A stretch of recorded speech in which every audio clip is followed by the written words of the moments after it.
Ada sebuah fenomena kesehatan yang saat ini menurut saya ada yang janggal menurut saya. Bapak perhatikan sekarang, dokter makin banyak, klinik makin banyak, rumah sakit apalagi. Seharusnya dokter semakin banyak, orang sehat harus gimana? Harus banyak. Tapi apa kenyataan pada saat ini? Dokter banyak, klinik banyak, rumah sakit banyak, orang sakit banyak.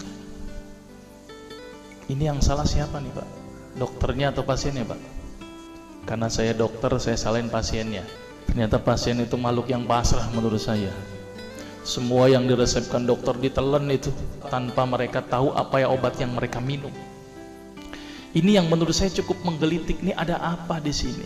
Kenapa kok umat Islam sekarang ini berbeda dengan zaman Rasulullah pada waktu itu? Sampai ada seorang tabib praktek di Madinah selama kurang lebih 2 tahun itu nggak ada pasiennya. Kenapa kok berbeda sekarang dengan umat Islam zaman sekarang? Ini ada sesuatu yang salah menurut saya. Kita nggak usah jauh-jauh masalah kesehatan, masalah keseharian kita saja. Itu ternyata sudah terjadi perbedaan yang luar biasa yang berhubungan dengan masalah kesehatan. Contoh, saya contohkan. Makan sehari berapa kali? 3 kali ya, katanya 3 kali. Padahal nih ada yang mengatakan bahwa makan sebelum lapar, berhenti sebelum kenyang. Berapa kali berarti? Tidak 3 kali, terserah perut. Jadi patokan 3 kali sebenarnya dalam Islam itu tidak ada sebenarnya. Ada sesuatu yang aneh. Maka itu saya sempat berpikir, ini jangan-jangan ini ada sebuah kesalahan dalam diri saya.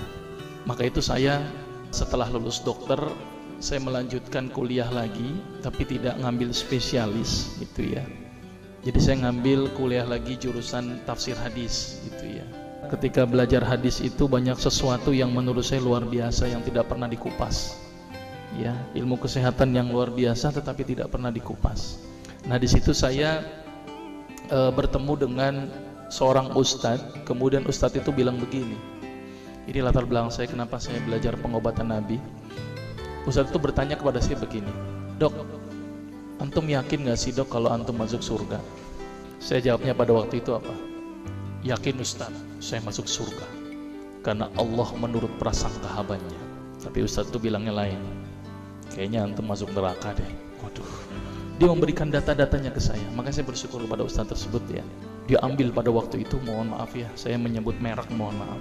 Lihat dok, Lovenox, obat yang dipakai untuk mengencerkan darah, biasanya diberikan pada penderita penyakit jantung, stroke dan gangguan bekuan darah.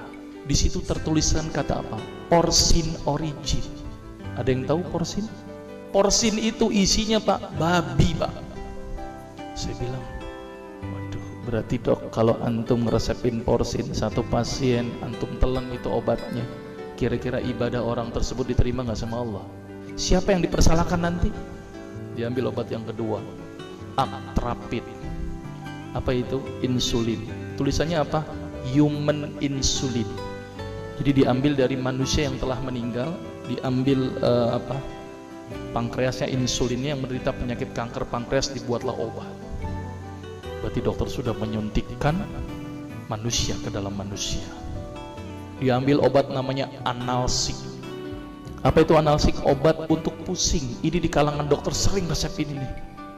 Isinya apa? Antalgin dan diazepam. Makanya kalau orang minum obat ini pasti ketagihan, saya yakin. Karena kenapa? Karena mengandung diazepam. Diazepam itu apa? Narkoba. Maka itu cara nyari uang paling gampang, kasih aja resepin analsik, pasti balik lagi dia. Karena kenapa? Narkobanya bikin kecanduan.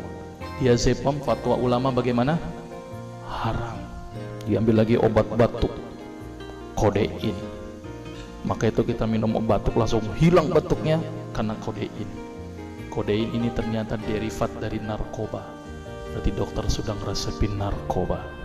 Diambil semua obat sirup di depan saya, lihat dok, ada nggak yang tidak mengandung alkohol? Semuanya mengandung alkohol. Sampai saya pikir, Masya Allah, berapa ribu pasien yang telah saya resepkan obat-obatan haram tersebut. Ini yang menjadi kegelisahan saya Pak. Terus kemudian saya melihat ada sesuatu yang salah. Kenapa? Karena agama Islam tidak dipelajari secara benar. Banyak umat Islam saat ini belajar akidah, belajar akhlak, belajar fikih. Tapi lihat, pernahkah umat Islam di sini belajar masalah kesehatan Islam? sedikit sekali. Kajian-kajian tentang kedokteran Islam hampir tidak ada. Makanya tidak heran sekarang umat Islam yang notabene hebat menurut saya katanya, tapi ternyata banyak yang sakit karena dilupakan aspek ini.